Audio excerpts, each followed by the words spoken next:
এত লোক আছে, সবাই শিষ্য নয়, কিন্তু সবাই বিশ্বাসী। বিশ্বাসী আলাদা, শিষ্য আলাদা। শিষ্য মানে সে যিশুর ক্রুশ বহন করবে, আর বিশ্বাসী মানে কি, যিশু বিশ্বাসীও করে, কারোর সাথে একটু দাড়িও খায়, কারোর সাথে একটু বিড়িও খায়, কারোর সাথে একটু তর্কতর্কি গালমন্দও করে, আবার সে ভাবে যে না। কিন্তু যে যিশুর শিষ্য হবে সে একদম যিশুর পদাঙ্ক অনুসরণ করবে। হালেলুয়া।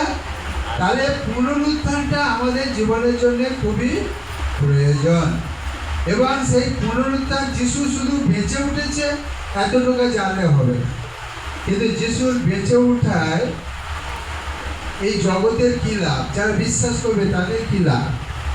যদি আমরা যোহন তার 11:25 পড়ি, সেখানে যিশু তাহাকে কহিলেন, আমি পুনরুত্থান ও জীবন, যে আমাকে বিশ্বাস করে সে মরিলেও বাঁচিবে। হালেলুয়া। এটা কে কখন বলছে? যিশু বলেছেন। কাকে বলছেন? মার্থা এবং মরিয়মকে বলছে। যখন যিশু বলেছিলেন তোমার ভাই কোথায়, না তারা বলছে যে প্রভু যদি তুমি থাকতে আমার ভাই মারা যেত না। হালেলুয়া। যিশু বলছে আমি পুনরুত্থান এবং আমি জীবন, যে আমাদের বিশ্বাস করলে সে মরিলেও জীবিত হবে। হালেলুয়া। তাহলে কি হচ্ছে? যিশুর পুনরুত্থান আমাদের জীবনে নতুন জীবন দান করে। দ্বিতীয় বিষয় হচ্ছে কি, যিশুর পুনরুত্থান ইতিহাসের একটা অমোঘ সত্য। অমোঘ সত্য মানে কি? একদম নিশ্চিত সত্য। পৃথিবীতে অনেক মানুষ এসেছে, অনেক মানুষ মরে গেছে, মরা পর্যন্ত শেষ। হালেলুয়া। আর যিশু মরে জীবিত হয়ে উঠেছে, এটা একদম প্রকট ভাবে সত্য, যার কোনো বিকল্প নাই। হালেলুয়া। কেন? যিশু খ্রিস্টে যে বেঁচে উঠেছে তার একটাই নিদর্শন আমরা দেখতে পাই, যে যিশু খ্রিস্ট কবর শূন্য আছে। ওই জন্য আমরা একটা গান করি না, কালো কবর খোলা নাই গো শুধু তোমার ছাড়া। হালেলুয়া। সেই জন্য এটি একটি প্রমাণ সত্য, তিনি মৃত্যুর বন্ধন ছিন্ন করে তিনি জীবিত হয়ে উঠেছেন। এটা যদি আমরা 1 করিন্থীয় তার 15:20 আমরা দেখি, কিন্তু এখন খ্রিস্ট মৃতগণের মধ্যে হইতে উত্থাপিত হইয়াছেন, তিনি নিদ্রিতদের প্রথম ফলস্বরূপ। যত মানুষ মারা গেছে, যীশু খ্রিস্ট প্রথম তিনি জীবিত হয়ে উঠেছেন। আরেকটা বিষয় কি? পাপ ও মৃত্যুর উপর বিজয়। যিশু মরে জীবিত হয়ে উঠেছে মানে কি? যিশু পাপ এবং মৃত্যুর উপর বিজয় লাভ করেছেন। মানুষের পতন, আদি পুস্তকে আমরা দেখেছি, মানুষের পতনের পর থেকে সর্বশ্রেষ্ঠ শাস্তি হচ্ছে মৃত্যু, না?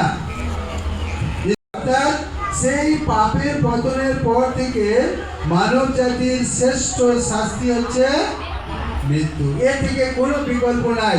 সেই জন্য খ্রিস্ট তিনি মরলেন, আর কি হলো? তিনি জীবিত হয়ে উঠলেন। আর এর দ্বারা কি হলো না, তিনি অনন্ত জীবনের দিকে, যিশুর পুনরুত্থান আমাদেরকে, যত লোক আমরা তাকে বিশ্বাস করব, আমাদেরকে অনন্ত জীবনে নিয়ে যাবে, নিশ্চয়তা আছে। হালেলুয়া।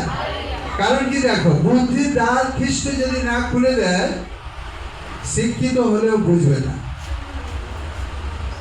যত দিন রাত বাইবেল পড়েও বুঝবে না।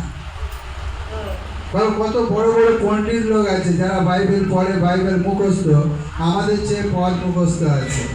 সেই জন্য প্রভু যিশু বলেছেন, আমি মূর্খদের মনোনীত করেছি যেন জ্ঞানবানেরা লজ্জা পায়। হালেলুয়া। এটা যদি আমরা দেখি, 1 করিন্থীয় তার 15:55 লেখা আছে, হে মৃত্যু তোমার জয় কোথায়? হে মৃত্যু তোমার ভুল কোথায়? হালেলুয়া। যিশু শয়তানের যে ভুল, যে মৃত্যুকে তিনি পরাজিত করেছেন, করে তিনি জীবিত হয়ে উঠেছেন। তারপরে কি আছে? আমাদের জন্য নতুন আশার সূচনা। যিশুর পুনরুত্থান আমাদের জন্য, মানে কার জন্য? যদি কেউ তাকে বিশ্বাস করে তাহলে তার জন্য কি একটা আশার সূচনা। হালেলুয়া। যদি খ্রিস্ট জীবিত না হতেন তবে আমাদের বিশ্বাস হতো অর্থহীন, কিন্তু তিনি যেহেতু জীবিত তাই আমাদের জীবনও সার্থক এবং সুরক্ষিত। প্রথম পিতর 1:3 লেখা আছে, যীশু খ্রিস্টের মৃতগণের মধ্য হইতে উত্থাপন দ্বারা আমাদিগকে এক জীবন্ত আশার নিমিত্ত পুনরায় জন্মদান করিয়াছেন। এই যে যখন আমরা যিশুকে বিশ্বাস করি, বলি না পুনর্জন্ম হয়েছে, তাহলে যিশুর পুনরুত্থানের দ্বারাই আমাদের একটা কি নতুন জীবনের সূচনা হচ্ছে। তাহলে যিশু খালি জীবিত হয়েছে বলে কিছু লাভ নাই। না, আমার ঘরে অনেক সবজি আছে, যদি আমি রান্না না করি, না যেমন ভাবে আমি রান্না করব সেইভাবে খেয়ে আমি পরিতৃপ্তি লাভ করব। ঈশ্বরের বাক্য আছে, অনেকে গান করে ঈশ্বরের বাক্য মধু রেখে মিঠা, রূপা রেখে চমকিলা। হ্যাঁ, মধুর চেয়ে মিষ্টি আর রূপর চেয়ে চকচক করে। সবই তো জানি, কিন্তু কতবার খাচ্ছ? হালেলুয়া। মধু রেখে মিঠা, কিন্তু তিতার মতো ফেলে রেখে দিয়েছে। না, যখন মধুর চেয়ে মিঠা হয় তখন আমরা কি করি? খাই, বেশি করে খাই। হতে পারে লাভ ম্যারেজের আগে, মানে ভালোবাসা করলে অনেক চিঠিপত্র লেখা হয়, কিন্তু বিয়ের পরেও চিঠিপত্র লেখা হয় যখন স্বামী স্ত্রী দূরে দূরে থাকে। এখন তো আর পত্র লেখা প্রায় উঠেই গেছে, তবে যাদের কাছে এরকম ল্যাপটপ আছে, কম্পিউটার আছে, ইমেল আছে, তারা চিঠি রেখে পৃষ্ঠা রেখে টাইপ করে দিল, সেন্ড করে দিল, চলে গেল। আর ফোনে কি সব আছে, হু হা হ্যাঁ এইসব করে দিল, ওতে এইসব লোক বুঝে যাচ্ছে। কিন্তু এনি হাও, যার সাথে যার ভালোবাসা আছে ওই হাইটা তার কাছে কত ভালো আছে।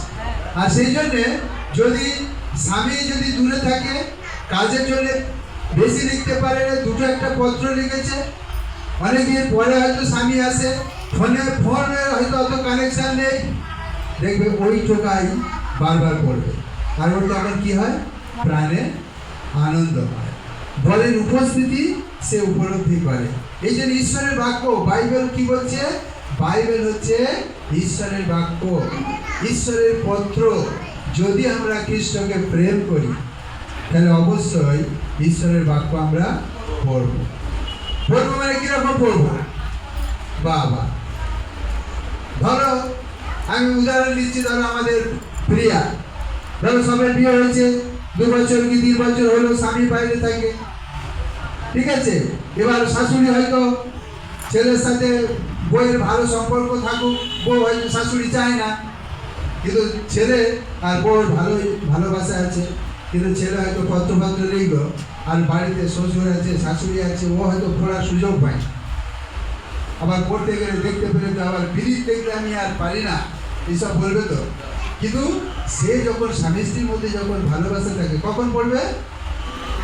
রাতের অন্ধকারে, সবাই যখন ঘুমিয়ে পড়বে। এনি হাও, যে চিঠির কিছু অংশ আমি পড়ি ভালোবাসা। দেখবে যদি তুমি যিশুকে ভালোবাসো, সিস্টেমেটিক তুমি ঘুমাতে পারবে না। হতে পারে তুমি ঘুমাচ্ছ, কিছু বিষয় তোমার কাছে আসবে, দেখবে রাতে উঠে তুমি বাইবেল পড়ছো, হালেলুয়া। তখন তোমার সেই ক্ষুধাটা মিটবে। কোনো বিষয় তুমি হয়তো কনফিউজ আছো, ঈশ্বর তোমাকে ঈশ্বরের বাক্য দেবে, ঠিক আছে। দিলে কি হবে? সেই বাক্য দ্বারা আমরা, ঈশ্বরের বাক্য কি বলে?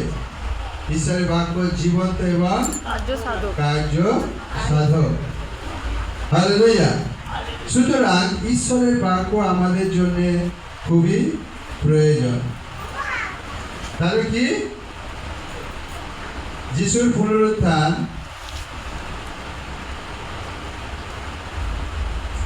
আমরা কি বিষয়টা বলছিলাম?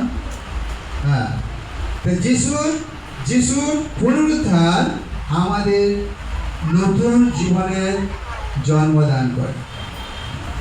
যিশুতে এসেছি, আনন্দ লাগছে, প্রার্থনায় যাচ্ছি, সব কিছু হচ্ছে, কিন্তু যিশুতে যখন তুমি শান্তি পেলে, যিশুতে বাক্য পড়ে যখন তোমার ভালো লাগছে, তুমি তখন কি করছো? তোমার জীবনে তুমি কি করছো লক্ষ্য না রেখে স্বামীকে পরিবর্তনের পিছনে লেগে গেছো, ছেলের পিছনে লেগে গেছো, মেয়ের পিছনে লেগে গেছো, আত্মীয় স্বজনের বাড়ি লেগে গেছো, কিন্তু তোমার জীবনটা তুমি লক্ষ্য করছো, প্রবলেম হয়ে যাচ্ছে, তোমার জীবনে তখন সমস্যা হয়ে যাচ্ছে। আমি যখন প্রথম যিশুতে আসি, আমি এরকম প্রার্থনা করেছিলাম, প্রভু আমি তোমাকে বিশ্বাস করেছি, আমার দ্বারা যেন একজন বিঘ্নিত না হয়। তার মানে কি? আমি আমার জীবনটা সবসময় লক্ষ্য রাখতে হবে যে আমি যেন আমার ওই পৌলুস বলছে কি জানি আমি অন্যকে ঈশ্বরের রাজ্যে নিয়ে আসতে গিয়ে কি জানি আমি বাইরে পড়ে যাই। হালেলুয়া। তুই অন্যের পিছনে লাগতে গিয়ে তাকে শাসন করতে গিয়ে দেখবে তোমার মুখ দিয়ে বাজে কথা বেরিয়ে গেল, তোমার অ্যাটিটিউড খারাপ হয়ে গেল। হালেলুয়া। যিশু কখনো বলেনি তোমাকে কাউকে নিয়ে আসার জন্য। কোথায় বলেছে? বাইরে থেকে বলে দাও। যিশু বলেছে তুমি অন্যকে বলো যে বিশ্বাস করে তাকে পিতা পুত্র পবিত্র আত্মার নামে বাপ্তিস্ম দাও। আমার লাইফে আমি কোনোদিন কোনো মানুষকে বলিনি কি গো তুমি তো 2 বছর প্রার্থনায় আসছো, তুমি বাপ্তিস্ম নেবে না? আমি কোনোদিন বলি। তোমার হাতে এটিএম দেওয়া হয়েছে, টাকা তুলবে কি তুলবে না এটা তোমার ব্যাপার। হালেলুয়া। হ্যাঁ কি না? হ্যাঁ কি না? আমি পার্সোনালি তোমাকে স্ট্রং হতে হবে। আমি একটা উদাহরণ দিচ্ছি। ধরো সুপর্ণাদি বিশ্বাস করেছে, স্বামী বউকে খুশি করার জন্য হয়তো বাইবেল পড়ে, প্রতিদিন একটা করে পড়। বউ ভাবছে আমি তো স্বামীটাও বেশ বিশ্বাসী হয়েছে, এবারে সব বিশ্বাসীদের সাথে আছে, 50 জন 30 জন লোক আছে, আর সুপর্ণাদিরও মনটা ভালো লাগছে, সবাই যাচ্ছে আমার স্বামী পরিবর্তন হয়েছে। এতে কল্পনাদি বলছে সুপর্ণা তোর বরটা পাল্টে গেল রে, আমার বরটা আর হলো না। কিন্তু যদি বিচার করা, ঈশ্বরের দৃষ্টিতে বিচার করা যায়, দেখা যাবে যে সুপর্ণাদির বরের চেয়ে কল্পনাদির বর আরো ভালো বিশ্বাস। কল্পনাদির বর প্রার্থনায় বসে না, কল্পনাদির বর প্রার্থনা করে না, কিন্তু যিশুর লোকেরা গেলে রান্না করে খাওয়ায়। হালেলুয়া। বাইবেল বলছে কর্মবিহীন বিশ্বাস মৃত। তুমি ভাবছো যে তুমি এক ঈশ্বরে বিশ্বাস করো, ভালোই করছো, ভূতেরাও করে, কিন্তু হে অল্প বিশ্বাসী দল, কর্মবিহীন বিশ্বাস মৃত। হালেলুয়া। সেই জন্য যিশুর পুনরুত্থান, আপনি যদি যিশুকে বিশ্বাস করেছেন মনে মনে, আপনাকে নিশ্চিত হতে হবে যে যিশু আমার প্রভু, তিনি মরে জীবিত হয়ে উঠেছে, মানে কি তিনি আমাকে নতুন জীবন দিয়েছে, এবং আমার এই জীবন দিয়ে আমার বিশ্বাসকে ধরে রাখবই। আপনারা অনেকে হিন্দু পরিবার থেকে, কেন সবাই হিন্দু পরিবার থেকে প্রভু যিশুতে এসেছেন, কিন্তু আমি যে পরিবারের থেকে এসেছি আশা করি কেউ এরকম নয়। কারণ কি, গোটা গ্রাম যে কালী পূজা হয় সেই ঠাকুর আমাদের বাড়িতে তৈরি হয়েছে। হ্যাঁ কি না? আর কেউ সুসমাচার দেয়নি, আমি নিজে ঠাকুর পূজা ছেড়ে দিয়ে আমি যিশুতে এসেছি। হালেলুয়া। ওই জন্য ঈশ্বরের বাক্য লেখা আছে, ঈশ্বর যার সপক্ষ মনুষ্য তাকে কি করতে পারে। হালেলুয়া। তোমার স্বামী রান্না ভালো না হলে তোমাকে দুঘা মেরে দিচ্ছে, সহ্য করে স্বামীর সঙ্গে আছো, আর প্রার্থনা গেলে মারলে দুঘা, তাতে তুমি আমি আছি আমার স্বামী মেরেছে বলে তুমি আমার বলছে আমি কত ভালোবাসি, আমি কত ভালোবাসি। হ্যাঁ কি না? ঈশ্বরের বাক্য, প্রভু যিশু বলছে আমাকে যে বিশ্বাস করে সে কখনো লজ্জিত হবে না। তুমি যিশুকে ভালো করে জানো, তাহলে তুমি কনফিডেন্স হয়ে যাবে, বুক খুলে বলবে হ্যাঁ যিশু আমার প্রভু। কি প্রবলেম আছে বল, যে পারি বলো প্রভু যিশু আমার প্রভু। নিয়ে আসো যিশুর পাশে। যিশুর সমান আমাকে একটা দেবতা, একটা ভগবান, একটা যাই কিছু হোক না তুমি দেখাও, আমি যিশুকে বাদ দেব। প্রভু যিশু স্বয়ং বলেছে তোমরা আমাকে পাপী বলে প্রমাণ করো।